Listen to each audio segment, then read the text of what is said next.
All right, what is up, guys, and welcome back to the second podcast where here we talk about professional wrestling. Obviously, I'm Sean Daniel, and we have here Josh, my editor. But this time we have a special guest here, and honestly, words can't describe him that much. You guys have probably been familiar with him. He's been on Geek of the Week. He's also my brother, and he is actually the guy who's introduced me to NXT. And I honestly don't know where I'd be without him. And we have Bruce Lira. What's up? My name's Bruce. Is that Yeah. all you? Is that all you want to say about yourself? Well, I just want to say, that it's an honor being here with you guys. It's it's been a. I always thought that you and I would continue to do Geek of the Week together, but I never imagined we'd actually do like a full blown podcast. Just to say that here with you, it's been an honor. It's still an honor, but honestly, I kind of feel like the role should be reversed because you've done a lot more than me when it comes to acting, when it comes to filmmaking and all that. So I feel like it should be me interviewing you or the other way, vice versa. I don't know. I don't know, but I mean, I always found it kind of very poetic. It's like I was the one that brought you back into wrestling, and then I Yeah. left, and then you introduced me to NXT, and I came back to Mhm. wrestling, and here we are back together once again, not doing Geek of the Week, but yet we are it's kind of like a spiritual sequel. For today, we're talking about the good wrestling in comparison to what we talked about from Clash of Champions. We're talking about NXT Takeover 31. The good wrestling. Yeah, yeah, like this is the That should be the little subtitle. NXT Takeover 31, the good wrestling. yeah, I'm just saying that because the only thing I love from WWE is Takeover and NXT. Like that is the only sign of hope that I get from WWE, and that's it. If it wasn't for huh, You haven't watched SmackDown? I have watched SmackDown, but I'm just saying it's not as good in comparison to NXT. Okay, okay, okay. Yeah. First off, NXT started off with a brilliant intro. I know that they were filming it from the what's it called, the Performance Center, but in comparison to Thunderdome, they're calling this NXT version the Capital Wrestling Center. Yeah, Oh, yeah, something like the that. capital of the capital wrestling. Yeah, it's Capital Wrestling Center. And I CWC. Yeah, yeah, CWC, unless you want to count like Mhm. Cruiserweight Classic, but Yeah, there's no that's what I was thinking. copyrights. I was like, wait, CWC Cruiserweight Classic? I was like, it's back. Okay, so Capital Wrestling Center, isn't that basically? I never understood what that meant at first. Because they showed some archive footage from the past, and it Hmm. even showed quotes about Vince McMahon, and Yeah, it Vince says, McMahon Senior, which surprised the heck out of me. and here they talk about like the quotes that he used, and in the end, it said pro wrestling. I was But like, yeah, right. That was so crazy. I was like, what? Nani? so we got that intro out of the way. Let's talk about the first match, which honestly I didn't know which was gonna we were gonna start off with this match because I thought it was gonna be later on, but it is Johnny Gargano versus Damian Priest for the NXT North American Championship. Damian Priest was able to pin Johnny Gargano. Bruce, since you were the guest here, I would like to hear your thoughts on it first. So first off, I love the match. Um, very technical. Damian Priest, man, dang, that guy is just ball of fire, dude. I love his performance. Anything he does, like honestly, it entertains me. And I thought the match was well paced. I thought him and Gargano did very well. Just lots of high flying, lots of high spots. For Johnny Gargano. Overall, it was a good match. I enjoyed it. It was a good opener. Definitely a good way to jerk the curtain, as they say. this match. As someone who does not watch NXT wrestling, when you think of wrestling, this match is what you think of. This is Yeah. everything right about WWE and everything that it needs to be. This is Mhm. such a complete contrast of Raw and SmackDown. There's no comparison. This is the A show, and I love the match. I love the commentary. I love the brutality of it. I love the camera angles. I love the lighting. Everything about it just screamed wrestling. And Mhm. the one problem, this is why I give it a 9 out of 10. I had no idea that Johnny Gargano was the heel. I had throughout the match until he gave the groin shot to Damian Priest. I had no idea he was the heel. And as someone who just barely came in to NXT with this, that was a problem. Granted, maybe I was so involved with the match I wasn't paying attention to the storyline. As someone just getting into it, I know Johnny Gargano is, what do they call him, Mr. Wrestling or something like that? Johnny Takeover. Yeah, Johnny Takeover. Yeah. He's Johnny Takeover, so you expect every match to be great, and I expected him to be a baby face, but as soon as he got that groin shot, I'm like, oh, this entire time he's a heel? But that's why I give it a 9 out of 10, but maybe that's on me. Okay, Josh, I can actually respect your opinion and know where you're coming from, and honestly get the idea on why you would think, like, why would Johnny be a heel and stuff, but just listen up, rookie. I'm going to give you just a little bit of trivia and a little bit of advice coming about Johnny Gargano. Look, me and Bruce, we've been watching NXT longer than you, obviously, but we have seen Johnny Gargano as a babyface. But I'm just going to have to disagree with you on this. I like Johnny Gargano as a heel. I mean, I think he can work both. I didn't say that. I said I didn't know. I did not know he was a heel. He looked like a baby's face throughout the entire match. I heard someone reference he's having 1995 Shawn Michaels syndrome, where in 95 Shawn Michaels was the heel, but his whole moveset was still of a baby face. So I feel like with Johnny Gargano, they have to do something to, for newbies like me, get into it to kind of show that, yeah, he's a bad guy. Honestly, like, and this is something that I got to agree with Josh on. It does feel like pro wrestling.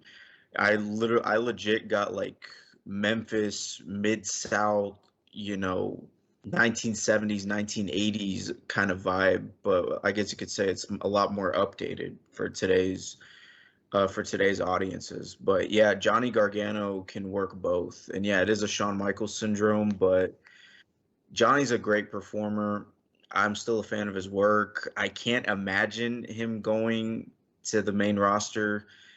I can only see him being on, NXT like forever. I thought it was very good, and like you said, it was very technical. And honestly, I did not know who was going to win, and that's the best part about NXT. That's how pro wrestling should be, period. Yeah, like you shouldn't predict who you think's going to win. And honestly, even though he was a heel in this storyline, I was rooting for Gargano to win because I wanted to see the power couple take over NXT. And the part where he went for the low blow and hit the super kick, I thought, okay, that's it. He won. And then, no, he kicked out. I was like, what the heck? And then eventually Damian Priest was able to reverse it, and then he was the one. So that kind of shocked me because I'm thinking, okay, here I am coming with these predictions on who I think is more likely going to win. But then, no, they actually let this character win. I was like, oh, okay. I'm going to give it an 8.5 out of 10. I'll give it a 7.5. It's good. Don't get me wrong. It's still good. Don't sleep on it, but I've seen better. Yeah. So the second match is Kushida versus Velveteen Dream, in which Kushida defeated Velveteen Dream through submission. Okay, here is my opinion on Crazy Michael J. Fox versus Velveteen Dream. Or as you could say, Marty McFly versus Doc Brown. Doc Brown. Yeah, I kind of noticed that. I was like, his hair was gray. I'm like, is this Doc Brown versus Marty McFly?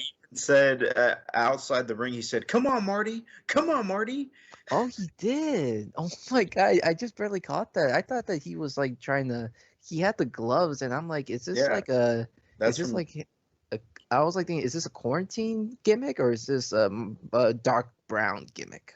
No, that's Doc Brown. Those are the gloves that he wore when they tested the DeLorean when they brought it out in the first movie. Okay, sorry, Back to the Future geek here. Okay, so that was actually a pretty creative gimmick that they were using. I thought the match was very good. The start of the match surprised me because here he is, Velveteen Dream coming out being all flamboyant. He's all that, and out of nowhere, Kushida just literally attacks him when he's posing on the turnbuckle. I was like, okay, the match is starting this quick. I was like, damn. It's like It's like Kushida, he's not just waiting for the entrance. It's like he's just ready just to kick his ass. And and Kushida literally dominated Velveteen Dream. I mean, Velveteen Dream had some good moments in it, but this was Kushida's match, and he actually sold the broken arm gimmick. Like I literally thought it was broken. Yeah, I literally thought Velveteen Dream was hurt, like he was bad, and that was some good acting right there from Velveteen. So it's like Kushida, he literally kicked the crap out of Velveteen Dream and made him tap out. And I actually thought that Velveteen Dream was going to win this match just because I thought they were going to continue this feud. Yeah, I give this match, and just like the first match, I give it an 8.5 out of 10. Oh, by the way, I wanted to point out a couple things. Kushida's boots were dope. His shoes, the shoes that he wore, were awesome. I don't know if they were custom made. I don't know if they pulled like a Batman 1989 where he had like just regular Nikes and then they painted over it. Kushida's boots were awesome. I want to get those boots. And the second thing, if you notice, his ring entrance didn't play, and he also didn't have an outro. Well, that was because he sneak attacked Velveteen. No, but they didn't play his music afterwards either. I thought they did. I don't recall. I could be wrong. Correct me if I'm wrong, if y'all want to in the comments, but I don't recall him having an outro. I think that could be a sign that he could get new ring music. Who knows? I mean, but then again, you gotta remember, if he gets good theme music in NXT, they're gonna mess it up on the main roster. This is not a match right now. Here we actually, since it's October, we actually just got word that they're doing NXT Halloween Havoc. Havoc is actually coming back for the first time in 20 years. I'm just glad that they're bringing it back. I know they're not going to do it for the main roster, but at least NXT has a chance to have fun with it. I mean, hey, look at what they did with War Games. Oh, true. The Cruiserweight Championship on the line with Santos Escobar, the champion, taking on Isaiah Swerve Scott. All right, so this match was dope. Simple as that. I'm just going to put it like that. I know, like, it sounds like we're glory hogging, we're praising AEW, but dude, I mean AEW, NXT. But no, these guys delivered. Dang, dude, so many like high spots, kicks, flips. This is everything that you would want to see in a cruiserweight match. You get the high spots, you get the super kicks, you get you get high flying, you get people going through the air, you get. What didn't you get in this match? You pretty much got it all. You got the whole package, and this match was entertaining. I was going for my boy Swerve, but I gotta say, Swerve and Santos Escobar, man, they put up a heck of a fight. Like, this is one of the best cruiserweight matches that I've seen in a while. Yeah, this match delivered, and both guys put up a heck of a fight. So I enjoyed it. As for a rating, for the last one, I'm going to give an 8 point. For the last match, I never got a chance to give my rating. I'm going to give it 8.5 out of 10. This one, I'll give it a 9 out of 10 because I was invested in the match, and even my grandma was invested. My grandma was going for my grandma's a huge wrestling fan, by the way, ladies and gentlemen, and she watches NXT and Raw and SmackDown with me, and she was going for Santos Escobar because she said, well, he's the only Mexican guy on the roster. Those are my grandma's words. She was like, he's the only Mexican guy who actually wins, and she was going, come on, Santos. And I was going for Swerve, but both guys tore the house down. They did a great job. Dang, I guess that shows how much I don't know about wrestling at the moment. Even my grandma watches it. Yeah. Even Bruce's grandma. That's saying something. Know that. If Bruce's grandma watches more wrestling than Josh, you need to do some improvement. I'm sorry, but we love you, but come on, step up your game. Okay. Well, first of all, this was great wrestling. I do not know any of the characters. Whenever there was a run-in with the groups of the characters, I'm like, who are they? And there was no emotional investment there. But the wrestling is as great as it ever could be, really. If there was one thing I wasn't a fan of, it was the ending where Swerve trips and falls and hits the turnbuckle and knocks himself out. That was very awkward, but it's a dangerous spot, so it's better to be Yeah. safe than sorry. I'll give it a 8 out of 10 just based on the wrestling. All right, for my take on it, honestly, I don't know any of the cruiserweights. I mean, I only know Buddy Murphy and Mustafa Ali. They're great wrestlers, but here, if you guys actually didn't notice, this was actually the first time the NXT Cruiserweight Championship was actually defended on a takeover. So obviously, history's been made here, and now. after watching this match, I think we need more cruiserweight matches. Yeah, amen. Thank you. Because I honestly think that if there's one thing that is being overlooked is the cruiserweights, and we just don't realize how talented and how great these guys are. Yeah, and I've been saying this for even when they showcase the cruiserweights on Monday Night Raw a couple years back. I'm saying, y'all, guys, don't sleep on the cruiserweights. You know, the cruiserweights are very, very talented. Cedric Alexander and all those other guys, they're very, very talented. And I think NXT is the perfect platform to showcase them, not just for casual fans, but for all fans, to showcase everybody and say, hey, don't sleep on the cruiserweights. We got the cruiserweights. Do not sleep on these guys. These guys are talented, and they're going to give you a show unlike anything you've ever seen. Also, it's a great way to, kind of boost them just in case they do want to go on the main roster, just in case they do want to showcase what they got to the heavyweights. So it's just a good opening for people, and I think it's an eye catcher.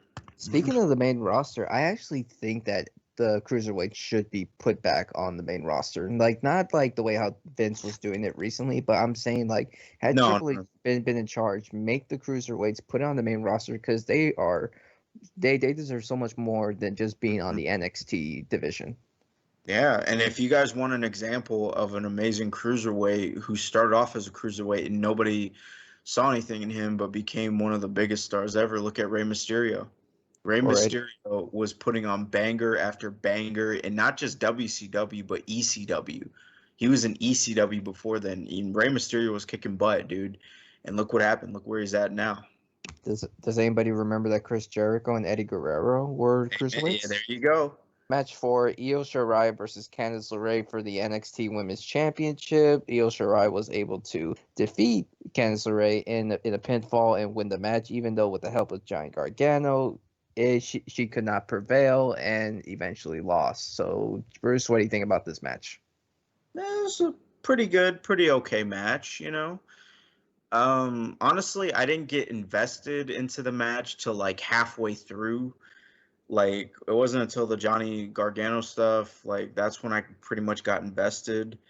That's when it really caught my eye. And not trying to degrade Io. Io is an amazing worker. I'm a fan of Io. I love her work. I love what she does. I love her intro. But yeah, this match was just kind of okay, for me personally. I wasn't fully invested in that match. I'll give it a 7 out of 10. It was just okay for me. Josh? People say Io Shirai is the greatest, if not one of the greatest female wrestlers. Yes. She's one of the greatest female wrestlers in the world right now. Yes. And she delivered on this match. And the match was a great match. I don't know nothing about her opponent, but it was a brilliant back and forth. And whenever you're looking at greatness, you just can't help but appreciate it and take in everything, including the opponents. And then the ref bump happened. That got my curiosity. When the second one happened, that got my attention. And at that point, it's like, whoa, okay. Now who's going to win? Now who's going to lose? And Johnny Gargano comes out in a ref t-shirt and does the count. And I believe that was so dumb. Johnny Gargano is a wrestler. Would it technically count as a win? I guess, and technically, yeah, but technically he was a ref. If this was the Attitude Era, yeah. It was just, but it was just extremely disappointing. And then the ref wakes up, confronts Johnny. That's a full minute of awkwardness. Leo That gets, conversation that they had was hilarious. yeah, it was You hilarious. say, "You get out of here!" No, you get out of here. that was dying. But yeah, Leo takes a face full of championship belts, but she gets right back up a moment later.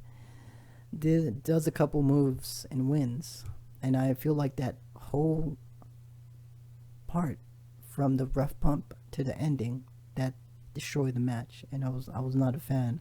So I give it a 7 out of 10. All right, for my take on it, this was the weakest match of the night. I love Candice as a heel. They weren't really giving her much to do when it came to her being a babyface, but then they showed that promo of her like she was always failing, and then once she turned into like the way how Giant Gargano was, she became more serious, and everyone started to take Candice LeRae as a more tough opponent, and that's what I started liking about her. And I'm just gonna admit, this match did not catch my attention when I was first watching it. I kind of dozed off a little bit, but right to the part where they're okay. First off, the ref, he is the most unluckiest ref in the world. Like this guy just gets He got pounded. snot kicked out of him. He got the snot kicked out of him twice, and here he is.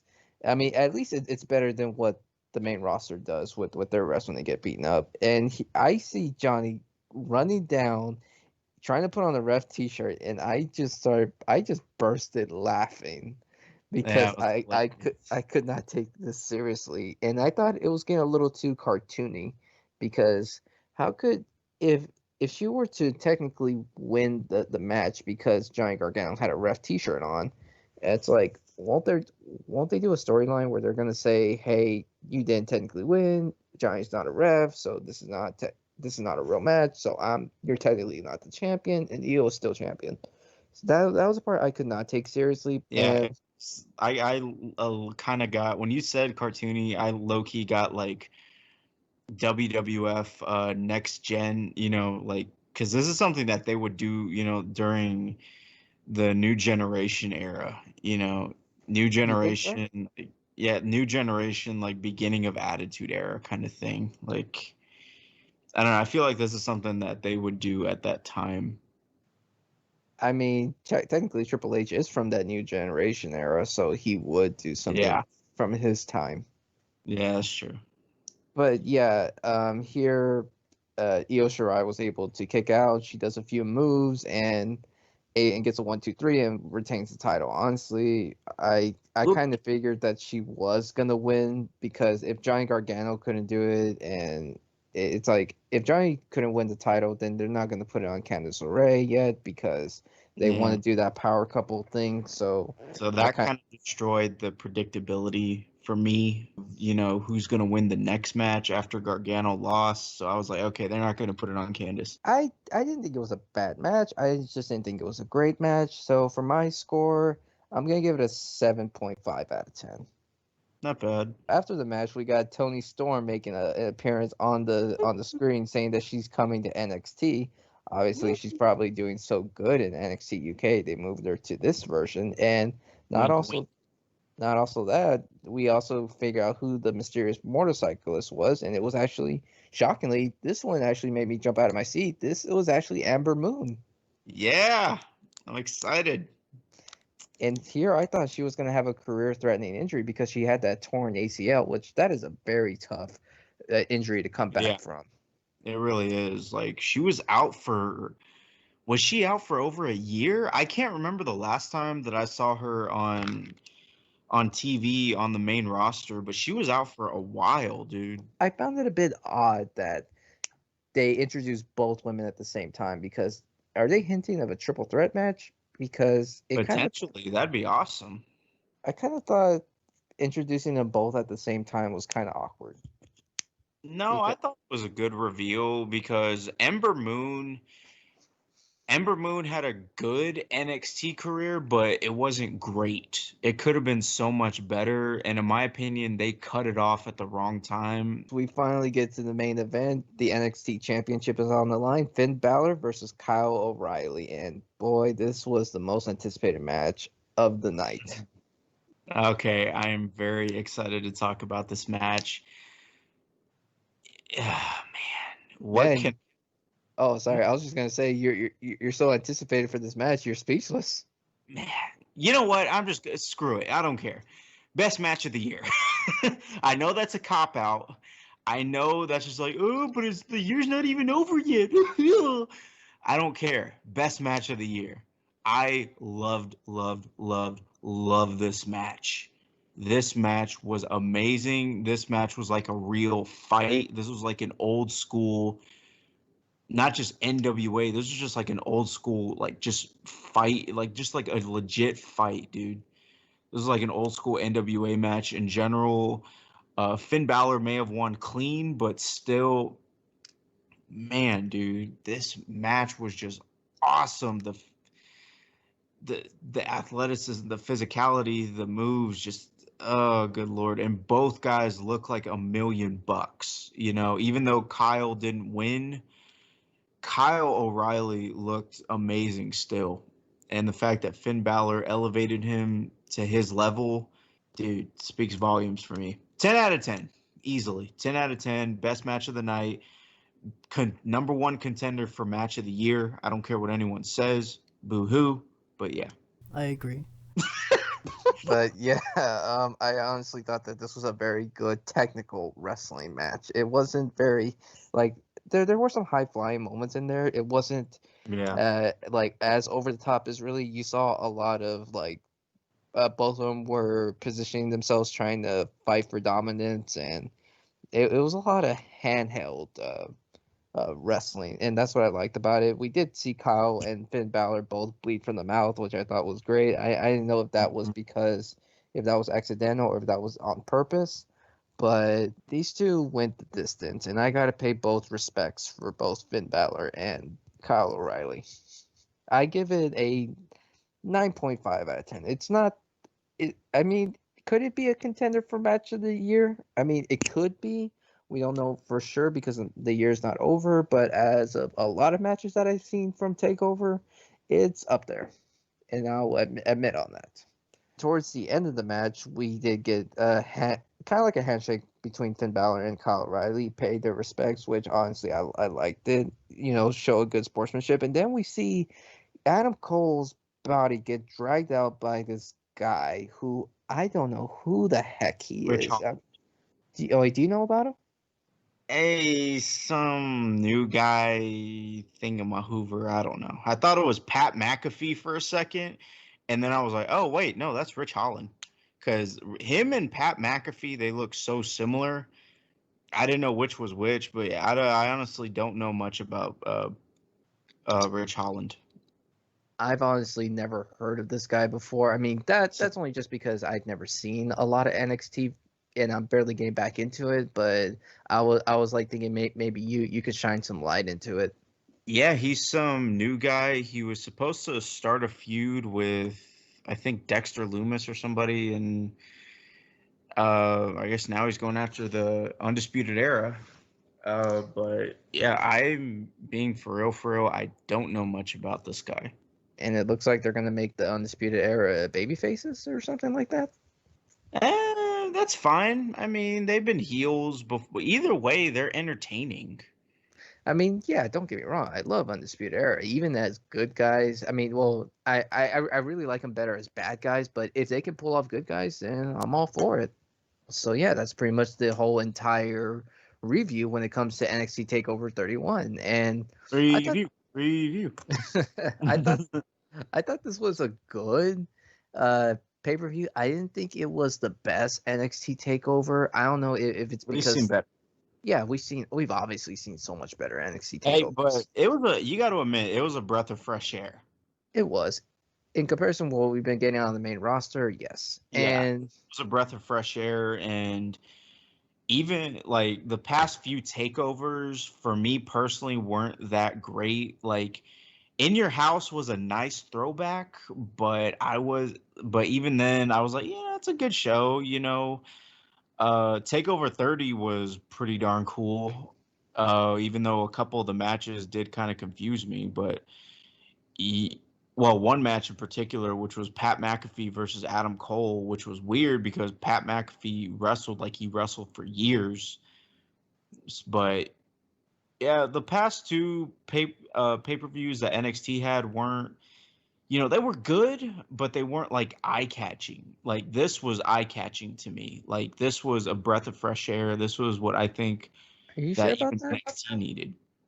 I'm pretty darn, dude. I'm being for real on this. Ask Huh. any wrestling fan, and even they will, because ask any wrestling fan, they'll be like, they'll either say In Your House sucked, or In Your House was just meh, or In Your House was okay. And even then, Takeover 30, like I said, Takeover 30 was good, but it wasn't great. Yeah, but This fresh air. overall, we're just saying this was a better NXT takeover than the recent ones, but overall it's not the greatest NXT takeover, but it's just a good one. I would say It's one of the better ones. I give it an overall. I've been saying the same score for a lot of these matches, and I'm gonna give the same score for this pay-per-view, an 8.5 out of 10. Agreed. 8 out of 10 for me. Thank you so much for watching this recent podcast. When it comes to wrestling, we won't do this very often because we only just do this for wrestling pay-per-views, and I think the next one's gonna be Hell in the Cell. I'm not 100% sure on that. It's Hell in the Cell. It is Hell in a Cell? Okay, we'll be doing Hell in a Cell. That will be our next podcast on that one. If you like this podcast, just don't forget to subscribe here for more content. And until then, we'll see you here in the next podcast.